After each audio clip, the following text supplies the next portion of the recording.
Welcome back. So I promised you guys a video on a bit of a 6-month update on having my 2020 lightweight Freightliner. Apologize, I'm a little over 6 months at this point. Recording this towards the end of January. I got this truck in the middle of July, so I'm just over 6 months of having this truck. And to be honest, there's not a lot that has changed from the last review that I did.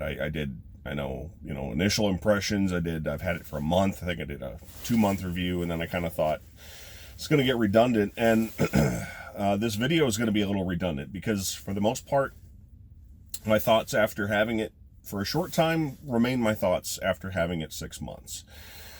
I generally like the truck. I have gotten significantly more used to the automated manual transmission, which is really the biggest difference between this truck and any other truck that I've had. If you're newer to the channel, I've had an older Freightliner, and older being a relative term. I had a 2015 Freightliner, and then I had a 2016 International for the bulk of my time. I really liked the International. Biggest difference between the International and the Freightliner, and this, body style wise, controls wise, how it drives, the International, the Freightliner 2015 and 2020 are almost identical except for that automated manual transmission. I had a Eaton Fuller 10-speed in the 2015. This one has the DT12 automated manual transmission. Otherwise, it's basically the same truck as I had previously. The International I had also had an Eaton Fuller 10-speed, so that was a seamless transition as far as shifting.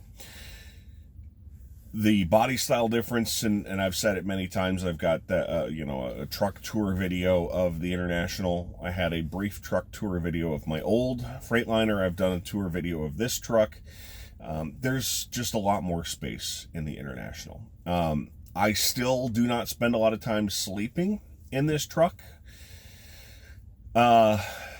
Spent one night in this truck in December. So far have not spent any nights in this truck in January.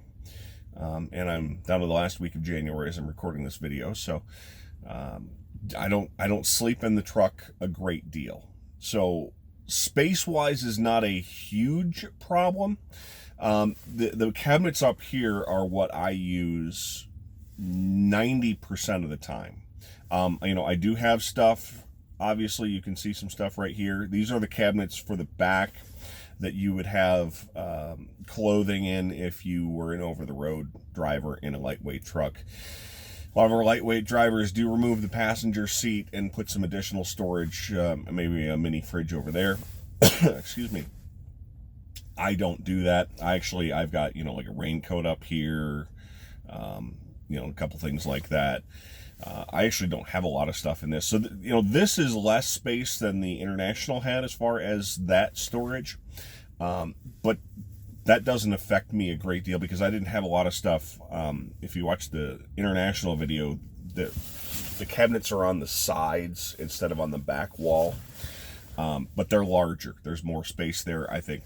If you had to use that truck as an over-the-road truck, it would work out better. But again, I don't have that issue because what I do is out and back and then go home 90+% of the time. So what I use is the storage that's up here. And I've shown that in a previous video, so I'm not going to show it again. But all the storage is directly in front of me, as opposed to the International had storage above and to, the side.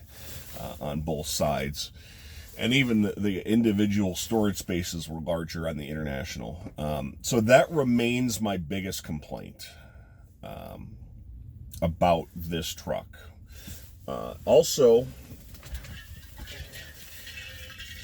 I cannot fit this in the cup holder. The cup holder is much smaller. I've taken to drinking water, and I bring my own water with me. And I may have mentioned There is kind of a cup holder sort of weird thing on the floor. Talk to anybody who's had a Freightliner, they'll tell you about the weird floor cup holder thing. And it's a weird floor cup holder thing because if you want to keep the container upright, it's actually, I think, technically a thermos storage container. It's very shallow, you know, it's maybe an inch deep.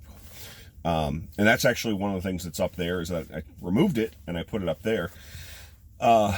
But it's designed for the thermos to lay at an angle. So thermos wise, that would fit this water bottle perfectly, but it's then just lying at an angle, you know, next to your seat, and there's nothing to hold it in. And then it takes away floor space, and you don't have a lot of floor space in this truck as it is. So a lot of guys, it's 2 screws, you know, I can put it right back in. It's not a problem to reinstall it when I'm done with this truck. So I removed it. I will put it back in, you know, when I'm done. It's a goofy thing. I know a lot of guys don't like the thermos cup holder sort of thing, and a lot of guys do take it out. But cup holder I don't like, and I know I'm spending a lot of time talking about cup holders, but I dislike it. The driving, the automated manual transmission, I've gotten used to it. There's no two ways about it. You know, it took probably a month or two, and, you know, even today, but it's one of those that even driving my own personal pickup truck, every now and then I'll lift my left leg looking for the clutch. It is what it is. The engine brake on this truck is a stock off the you know, you've got your turn signal on the left on a stock, and the windshield wipers, you know, you rotate that, but you select the gear, you know, drive, neutral, reverse, and then you can manipulate individual gears. It's an automated manual, which means you can still change gears individually if you want. But the engine brake is part of that same stock, and you can hear me clicking it down, perhaps. You know, it was 1, 2, 3 for the strength of the engine brake. I find myself in my personal pickup trying now to reach out, rather than the left foot, trying to engage the engine brake in my personal pickup. That seems to be the habit that I've picked up. You know, coming up to an area where I'm looking to slow down, you just, you know, drop down into the second engine brake setting. But by and large, I'm very happy with this truck. Really, you know, mechanically, I have not had, you know, I don't have any wood to knock on, but mechanically I've not had issues with it to this point. I am still about 10,000 miles away. They've changed the interval from when I last had a Freightliner. It was a 50,000 mile interval for preventative maintenance. I know I've done a video on that. They have changed it to 65,000 miles. So I'm still about 10,000 miles away from needing a PM on this truck. And we'll be looking forward to see, you know, how that all works. Have been able to use the APU on this truck a handful of times. Again, since I'm not in here, I don't need it for heat here in the winter or air conditioning in the summer a great deal. But I have kicked it on every now and then. Hasn't failed yet. And I do know this does have a Thermo King on it. The Rigmaster unit that I had previously had a lot of problems. And I had several, actually probably had 4 Rigmasters previously, because I had a couple of them replaced along the way. You know, the very first truck I had, that 2015 Freightliner, had to get a new APU installed. So those were problematic. So far, so good. Again, hoping that things continue, but it seems to work. Keeps the truck warm. I don't remember if I used it when it was hot, so I can't necessarily speak to the cooling qualities a great deal about it, but I know I've turned it on a couple of times. This hasn't been the coldest winter. Remember the, what did they call it last year? The big time when it got down cold and it was 10 below in Indiana, and everybody freaked out. But anyway, we haven't had a period like that. We've had temps, in the single digits, but that's about it, and it's functioned fine. So generally happy at the 6-month period with this truck. Coming up just a few weeks away from my 5-year anniversary with Prime. So we'll be doing a video on that. And as well, I'm just under a month away from heading to Springfield for Driver Advisory Board.